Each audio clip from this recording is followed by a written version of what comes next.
Kananga Yesu Yoleyo Nelakanga Ofana pembeni ya papa Okata makambo nangai. Bien-aimés, j'aimerais vous exhorter dans Psaume 73. Psaume 73, je lis rapidement. Psaume d'Asaph. Oui, Dieu est bon pour Israël, pour ceux qui ont le cœur pur. Verset 2. Toutefois, mon pied allait fléchir, mais pas été sur le point de glisser. Car j'ai porté envie aux insensés, en voyant le bonheur des méchants. Verset 4 de Psaume 73. Rien ne les tourmente jusqu'à leur mort, et leur corps est chargé d'embonpoint. Ils n'ont aucune part aux souffrances humaines. Ils ne sont point frappés comme les restes des hommes. Là, c'est le psalmiste Asaph qui nous parle dans Psaume 73, à partir du verset 1 jusqu'à 5, qui nous dit qu'il a dit, lorsqu'il méditait sur le bonheur des méchants, il dit, mon pied allait fléchir. Il dit que j'étais sur le point de glisser. Voilà. Pourquoi? Parce qu'il était en train de méditer. Il a dit, mais comment ça se fait? Les méchants, les insensés, ceux qui ne connaissent pas la parole de Dieu, ceux qui ne vivent pas dans la sanctification. Mais voilà qu'ils sont en train de prospérer. Il dit qu'ils n'ont aucune part aux souffrances humaines. Rien ne les tourmente jusqu'à la fin de leur vie. Voyez-vous, bien-aimés?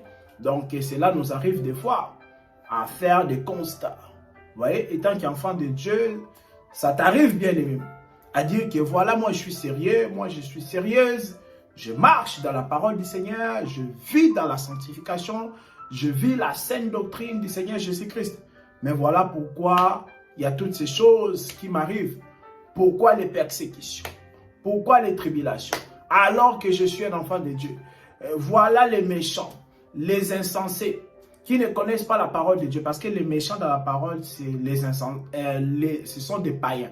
Hein? Psaume 7, verset 12 nous dit qu'il faut que les méchants se convertissent. Donc, les méchants, ce sont des païens. Hein? Voilà. Lorsque Asaph parle ici des méchants, il a dit les bonheurs des méchants. Voilà. Les bonheurs des païens. Les méchants, les insensés, sont ceux qui n'ont pas la parole du Seigneur. Voilà pourquoi ils sont insensés, ils sont méchants.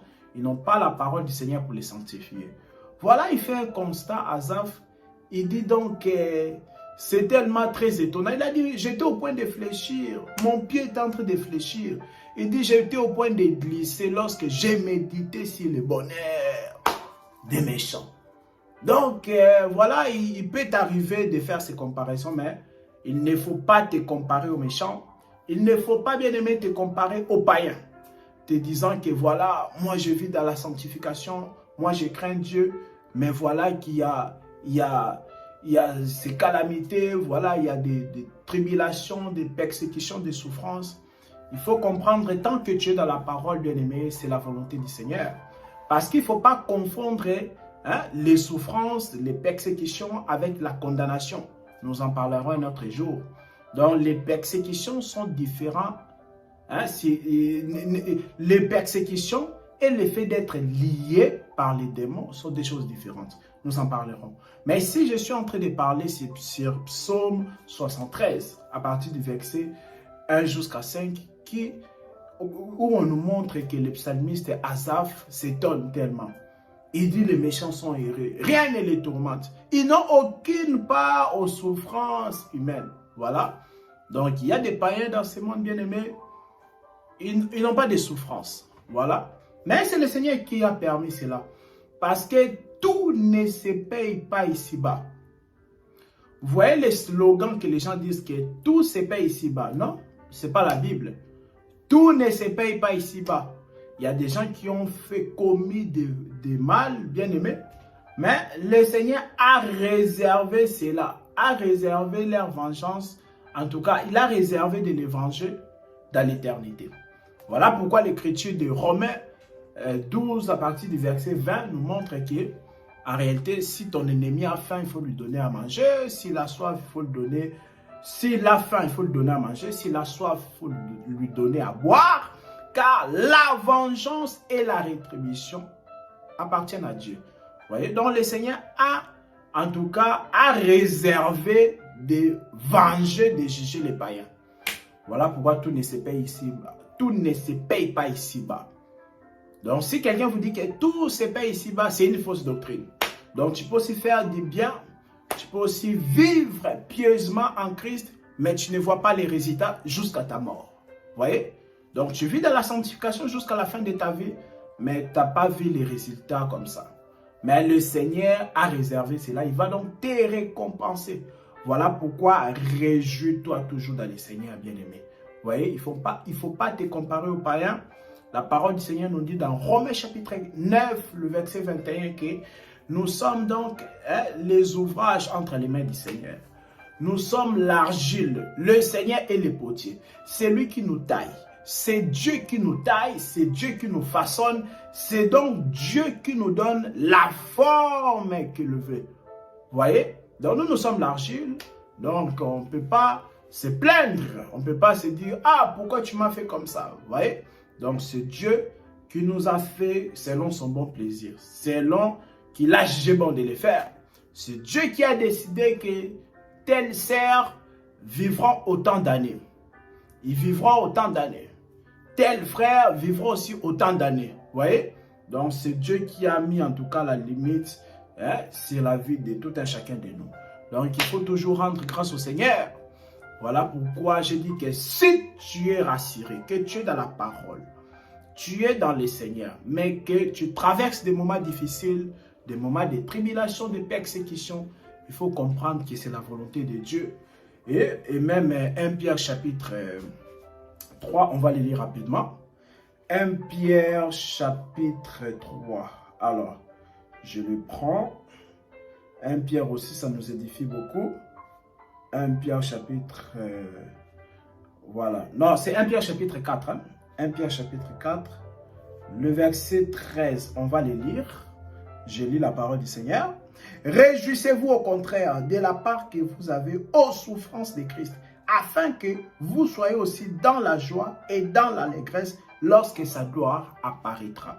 Je relis 1 Pierre chapitre 4, le verset 13. Réjouissez-vous au contraire de la part que vous avez aux souffrances de Christ, afin que vous soyez aussi dans la joie et dans l'allégresse lorsque sa gloire apparaîtra. On nous dit, bien-aimés, on nous exhorte dans 1 Pierre chapitre 4, le verset 13, que nous devons nous réjouir lorsque nous avons part aux souffrances de Christ. Voilà, on doit se réjouir, frère. C'est une grâce que de prendre part aussi aux souffrances de Christ. C'est-à-dire, tu vis dans la sanctification, mais tu te retrouves en prison. Voilà. Tu vis dans la sanctification, mais les gens sont méchants envers toi. Tu vis dans la sanctification, tu prêches la parole, mais les gens t'empoisonnent. Voyez-vous ces choses? Le monde est méchant, bien-aimé. Les gens de ce monde sont tellement méchants. Voilà. Un prédicateur qui a la grâce, qui a donc en tout cas la connaissance de la parole de Dieu, il prêche, mais les gens, ils préfèrent en tout cas les tuer au moyen des poisons, au moyen... Donc voilà, c'est ce monde, les gens de ce monde sont comme ça. Mais lorsque tu es dans le Seigneur, toi tu dois trouver plaisir dans les choses de Dieu. Tu dois te dire, si telle chose m'arrive, il faut donc te dire que c'est la volonté de Dieu. Car l'Écriture nous dit dans Romains 8 que toute chose concourt au bien de ceux qui aiment le Seigneur. Vous voyez? Toute chose concourt au bien de ceux qui aiment Dieu. Lorsque tu prends, en tout cas, tu as part aux souffrances de Christ, il faut te réjouir car le Seigneur t'a jugé digne aux souffrances de Christ. Hein? Tu prêches la sanctification, tu te retrouves en prison, tu vis dans la sanctification, tu te retrouves en prison comme Joseph, il faut bénir le Seigneur. C'est ça même Joseph. Hein? Joseph, il a, en tout cas, il a voulu vivre la sanctification. Il a vécu la sanctification, mais il s'est retrouvé en prison. Il a fui la femme de son maître. Il a dit, je ne coucherai pas avec la femme hein, la femme de mon maître. Hein, et ensuite, il s'est retrouvé en prison. La femme a dit les mensonges sur Joseph, ainsi Joseph s'est retrouvé en prison, bien-aimé. Voilà, c'est ça la vie de Dieu. C'est ça en tout cas la marche chrétienne. Hein, tu peux vivre dans la sanctification et te retrouver dans des problèmes. Hein, dans les persécutions. Parce qu'il y a une différence entre jugement et persécution. Juger quelqu'un, c'est lorsque tu mérites vraiment. Hein? Tu as commis une faute, on te juge. Hein? Du coup, on te met en prison, on te condamne. Là, c'est autre chose. Mais la persécution, c'est que tu ne mérites pas ça. Ce n'est pas de ta faute. Les gens, ils ont dit des mensonges sur toi. Vous voyez? Ce n'est pas de ta faute. C'est les gens qui ont témoigné faussement contre toi. Voilà. Et tu te retrouves dans les problèmes. Donc, 1 Pierre 3, 1 Pierre chapitre 4, le verset 13 nous exhorte, en tout cas, à se réjouir lorsque nous avons part aux souffrances de Christ. Il ne faut pas te comparer aux païens, dire que les païens, rien ne les tourmente. En tout cas, ils sont heureux, tout ça. Non, il ne faut pas envier les païens, bien-aimés. Non, il ne faut pas envier les païens. Voilà pourquoi lorsque Asaph voulait le faire, il a dit, lorsque j'ai porté envie aux païens, hein, mon pied était en train de fléchir. Asaph était en train de tomber. Il a dit quoi? J'étais sur le point de glisser. Voilà. Pourquoi? J'ai porté envie aux insensés, aux païens. Tu ne peux pas envier un païen bien-aimé. Un païen n'a pas l'esprit de Dieu. Voilà. Un païen, s'il ne se convertit pas jusqu'à la fin de sa vie, il finira donc en enfer, bien-aimé. Voilà. Toi, tu as le Saint-Esprit. Toi, tu as donc les promesses de Dieu. Et comme je dis que le slogan « Tout se paye ici-bas », c'est une fausse doctrine. Tout ne se paye pas ici-bas. Voyez-vous? Donc, c'était la petite exhortation. Nazako matangai, nazako matangai, nga nazako matangai.